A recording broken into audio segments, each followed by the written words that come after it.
Қайырлы күн достар, сіздермен Таңшолпан. Бүгін осындай шаймен ішуге керемет тәтті дайындайтын боламыз. Пирогымызды дайындау үшін ең алдымен бөлме температурасындағы жұмыртқамызбен сары майымызды және де құм шекерімізді салып, жақсылап қасықтың көмегімен араластырып аламыз.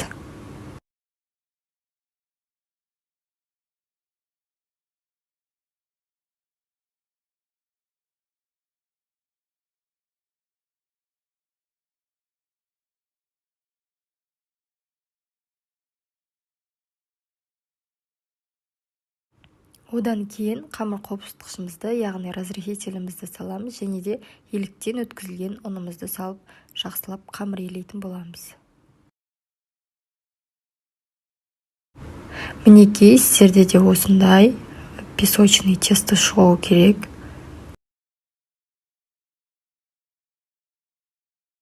Дайын болған қамырымызды пакетке салып 15 минутқа қойып қоямыз.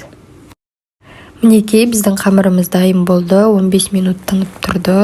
Енді арнайы формамызға салып, жақсылап орналастырып шығамыз. Барлығы видеода анық және нақты көрсетілген, видеоға қарап жасасаңыздар болады. Мен салмасына жақсылап жуылған дәндерді, яғни мейізді, арахисті және де греческий орехты қостым. Сіздер де өз қалауларыңыз бойынша үйде бар дәндерден салып жасай берсеңіздер болады. Менде үйде кішкене сгущенка қалған екен, соны құйып жібердім және де варенканы араластырдым. Сіздер сгущенка қолдансаңыздар болады. Мінекей, салмасында орналастырып болдық. Енді алдын ала қыздырылған 180 градус пеште 45 минутта пісіріп аламыз. Пирогымыз дайын, ас болсын.